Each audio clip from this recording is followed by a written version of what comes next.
soy la doctora María Eugenia Icaza y soy profesora de gastroenterología de la Universidad del Mayab y gastroenteróloga, y me dedico a la motilidad gastrointestinal en Mérida, en Yucatán.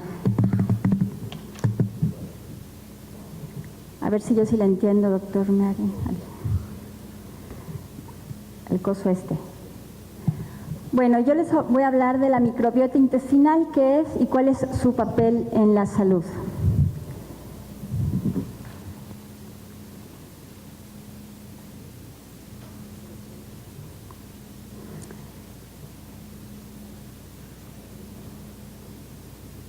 Es el tiempo de allá, ¿no? El tiempo de allá, se lo pongo. Muy bien. Pues antes pensábamos que la microbiota pues era flora, no son flores, ¿verdad? Pero pues que era un comensal, por lo menos no hacía daño y a lo mejor ayudaba en algo porque producía vitamina K, por lo menos no estorba. Pero ahora pensamos que la microbiota es una comunidad de organismos vivos que residen en un nicho ecológico. Este nicho ecológico puede ser el mar, la tierra, o la boca, el intestino, la vagina, cualquier sitio del cuerpo, y está compuesta por 10 a 100 trillones de microorganismos, que incluso es más abundante que las células humanas, y los mayores números de la microbiota se encuentran en el colon. Antes teníamos que depender de los cultivos para poder estudiar la microbiota, pero ahora tenemos el análisis de rendimiento de secuencias genéticas. Estos sofisticados métodos nos permiten analizar los RNAs ribosomales, el segmento 16S del RNA ribosomal, y con eso hemos visto que hay múltiples microorganismos en el intestino que no conocíamos, y esto incluye virus, parásitos, bacterias y hongos. Entonces, lo primero que se hace es la secuenciación de los genes bacterianos de la subunidad 16S del RNA ribosomal, y posteriormente lo que se hace es un análisis bioinformático muy complejo porque los microorganismos son miles. Antes se utilizaban los métodos de Sanger y actualmente se utilizan métodos como Illumina, Pacific Bio o Ion Torrent, y con esto se obtienen una serie impresionante de datos que son analizados por medio de computadoras. El genoma humano y el genoma bacteriano se complementan porque los humanos solamente podemos realizar las funciones metabólicas para las cuales tenemos codificadas las enzimas en nuestro genoma. Sin embargo, el intestino distal, por la presencia de estos miles de bacterias, tiene 100 veces más genes que los 2.85 miles de millones de pares de bases del genoma humano. Entonces nos complementan en 100 veces. Por lo tanto, se piensa actualmente que ya no somos un solo individuo, sino que somos un superorganismo. Y ese superorganismo tiene un metagenoma, metaboloma y metaproteoma, los cuales podemos estudiar, o sea, los genes, los productos metabólicos y las proteínas presentes en nuestro intestino. Es importante destacar que la microbiota depende de dónde la estudiemos. No es lo mismo estudiar directamente a la mucosa por medio de biopsias, estudiar el moco asociado a la mucosa y estudiar la materia fecal. La mayor parte de los estudios se derivan del estudio directo de la materia fecal, pero no necesariamente reflejan exactamente lo que hay en el moco o más cerca en la mucosa. Bueno, las principales bacterias presentes en la microbiota son Firmicutes y Bacteroidetes sobre todo, pero también actinobacterias, verrucomicrobia, proteobacterias, fusobacterias y cianobacterias. Todos estos son los filas presentes en el ser humano. La microbiota se modifica muchísimo de acuerdo a la edad del individuo. Incluso si un individuo fue alimentado al seno materno o si se alimentó con fórmula desde que nació, y cuando se introduce el alimento sólido, hay importantes diferencias en la microbiota. En los bebés, sobre todo, hay actinobacterias, y cuando se introduce comida sólida empiezan a aparecer Firmicutes, proteobacterias y bacteroidetes. En el niño empiezan a volverse más importantes los Firmicutes y los bacteroidetes, y conforme el individuo va aumentando en edad se hacen mucho más prevalentes los firmicutes. Esto es un desarrollo normal. También hay importantes diferencias geográficas y esto debe tener mucho que ver con la dieta, porque algunas poblaciones tienen un consumo más alto de fibra y en otros hay dietas occidentalizadas. Incluso se ha visto que cuando a una persona se le da una dieta occidentalizada, en unos días empieza a modificarse la microbiota. Y entonces se ha visto que los niños africanos tienen más bacteroidetes y menos firmicutes en comparación con los europeos. Y hay mayor riqueza de los géneros Prevotella y Helicobacter.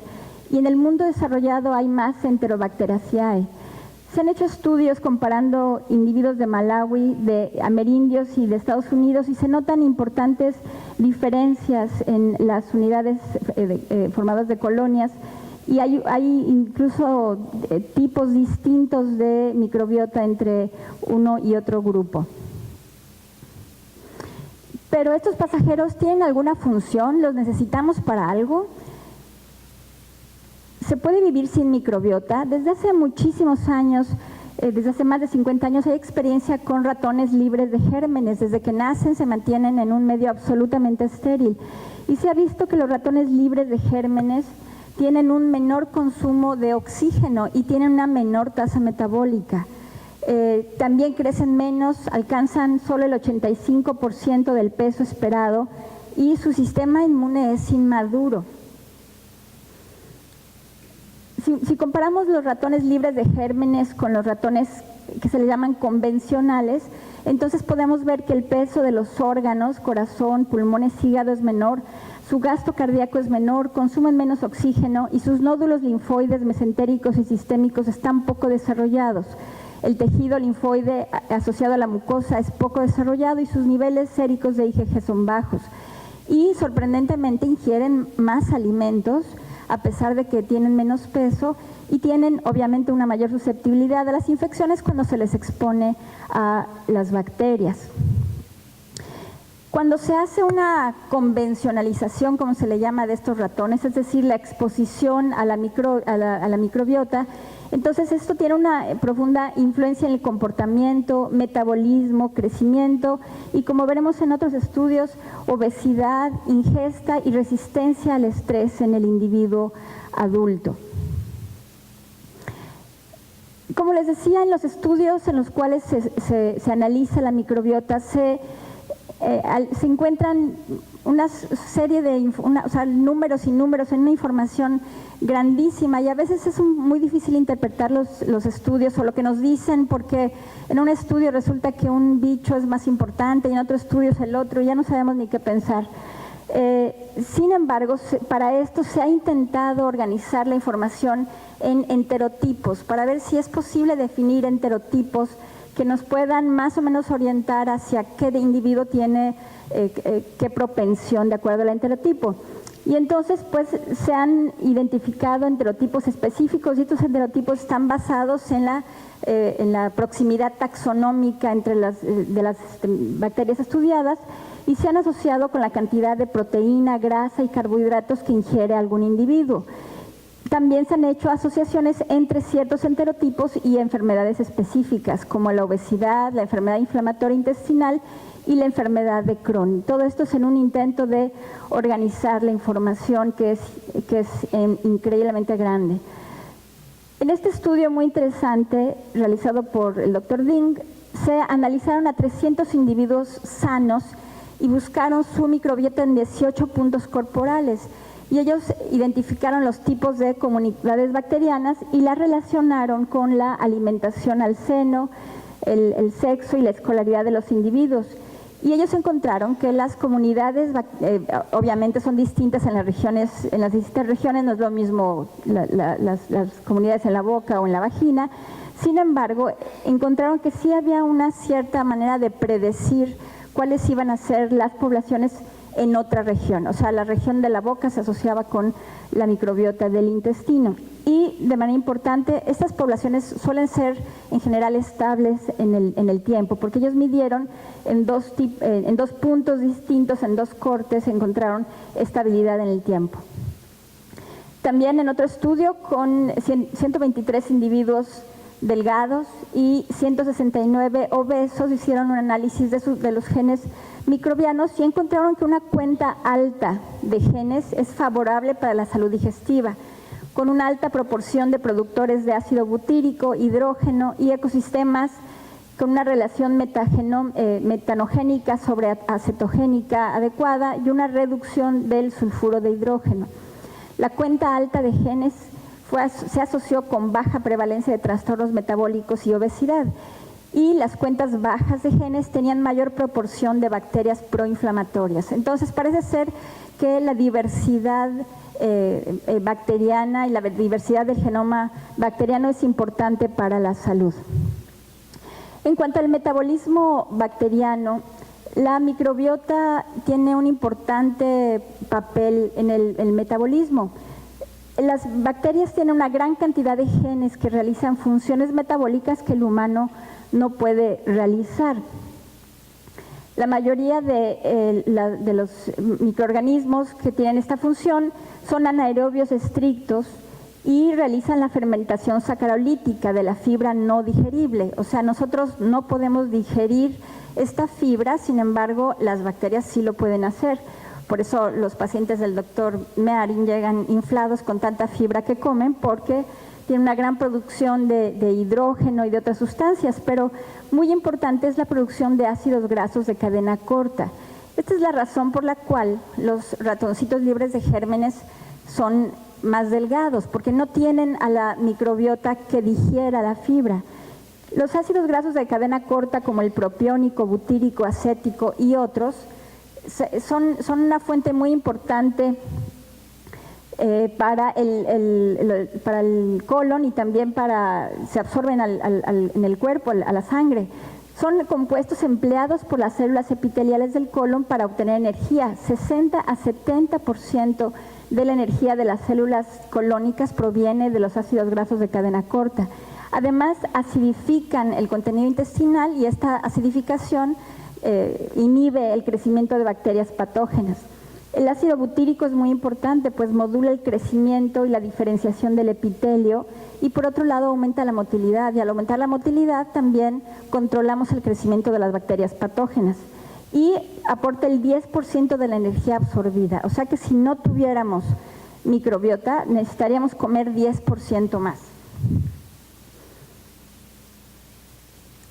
Además, las bacterias dependen mucho de lo que les demos de comer. Si les damos de comer dieta occidental, pues vamos a tener bacterias que les gusta la dieta occidental. Si les damos de comer carbohidratos provenientes de las frutas y las verduras, pues van a crecer bacterias que les gusta ese tipo de carbohidratos. Incluso se ha detectado que hay una mayor eficiencia de la microbiota de individuos obesos para extraer la energía de los carbohidratos no digeribles de los vegetales, y que esto puede ser, por lo menos en parte, una de las explicaciones de la obesidad. También la microbiota tiene una importancia en la regulación de la homeostasis de la energía y la acumulación de grasa. Hasta en eso tienen que ver las bacterias que llevamos en el intestino.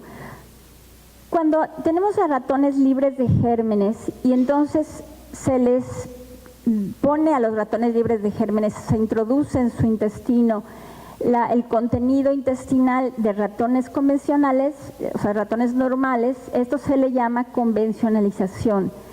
Cuando se convencionalizan a los ratones libres de gérmenes, entonces se detecta un incremento dramático de la grasa corporal en 10 a 14 días. Y aumentan de peso a pesar de que comen menos. Y esto es lo que les decía, o sea, con la misma cantidad de comida, como la microbiota extrae un extra de calorías, entonces con la misma comida suben de manera importante de peso. Los ácidos grasos de cadena corta son moduladores importantes del metabolismo. Si a un ratoncito de peso normal le damos de comer alimentos muy grasosos, pero además le damos ácido acético, que es uno de estos ácidos grasos de cadena corta, entonces el ratoncito sigue siendo delgado a pesar de darle de comer grasoso.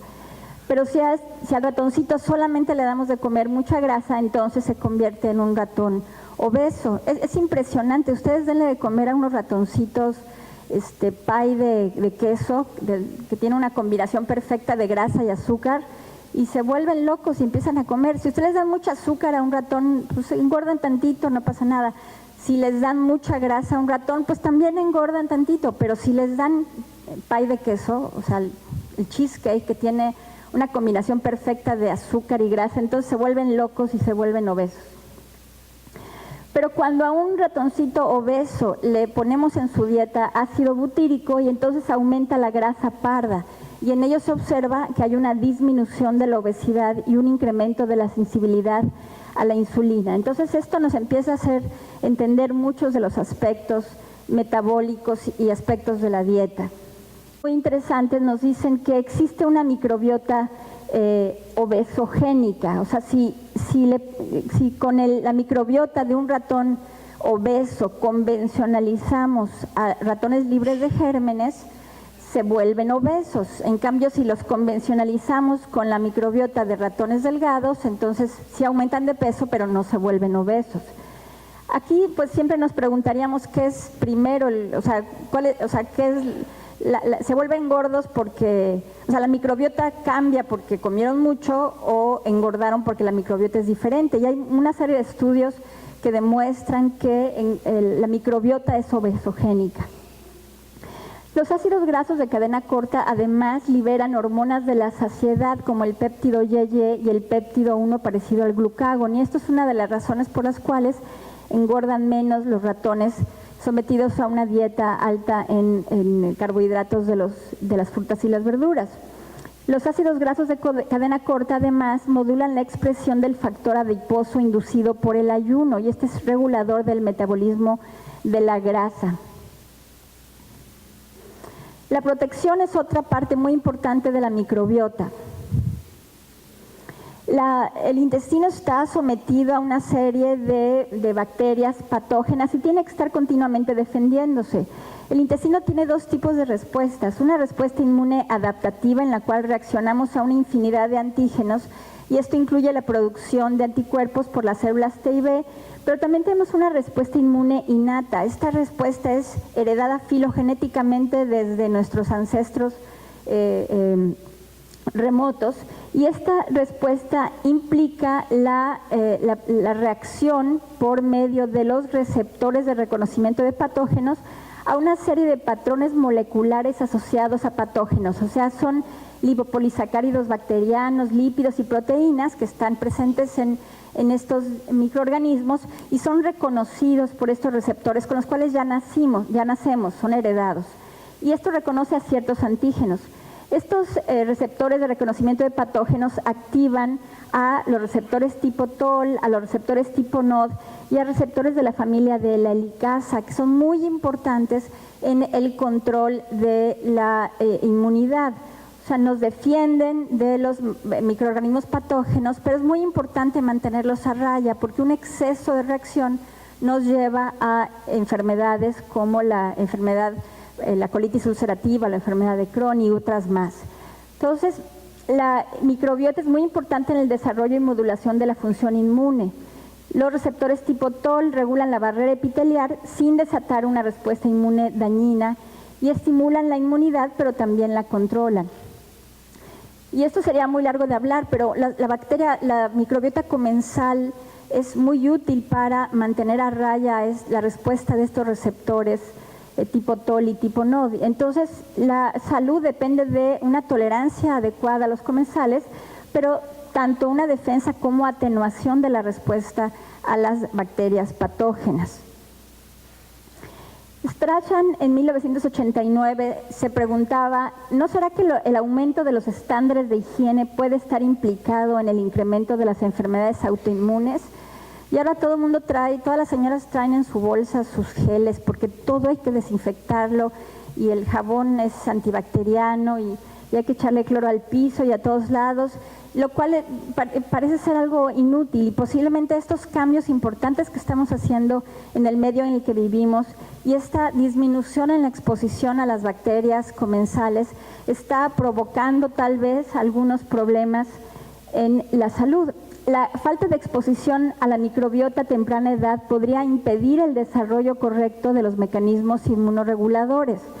Esas señoras que bañan a su hijo recién nacido en agua de garrafón, los ratones, sí lo hacen. Los ratones, cuando tienen un periodo postnatal libre de gérmenes de tan solo 3 semanas, esto puede ejercer cambios permanentes en la inmunidad. Entonces parece ser que lo que tenemos que hacer es lo que se hace cuando nace el individuo. A lo mejor 20 años después ya no podemos modificar esos cambios. Los niños de África, en comparación con niños de Europa, tienen diferencias importantes en la microbiota. Las alergias y el asma prácticamente son inexistentes en las comunidades rurales de África. O sea, nacen y se caen a la tierra y ahí con lo que pueden les cortan el cordón umbilical. Eso no estaba tan mal. Los niños que viven en granjas tienen una incidencia menor de asma que los niños que crecen en la ciudad. Y no quiero decir con esto que hay que dejar las medidas de higiene, pero posiblemente no tenemos que exagerar. Conclusiones, me preguntan qué es la microbiota intestinal. Pues son bacterias, hongos, virus, arqueas que habitan en el nicho ecológico del intestino. ¿Y para qué sirven? Pues tienen funciones nutricionales, metabólicas, de defensa, endocrinas, de trofismo y de comportamiento muy importantes. Muchas gracias.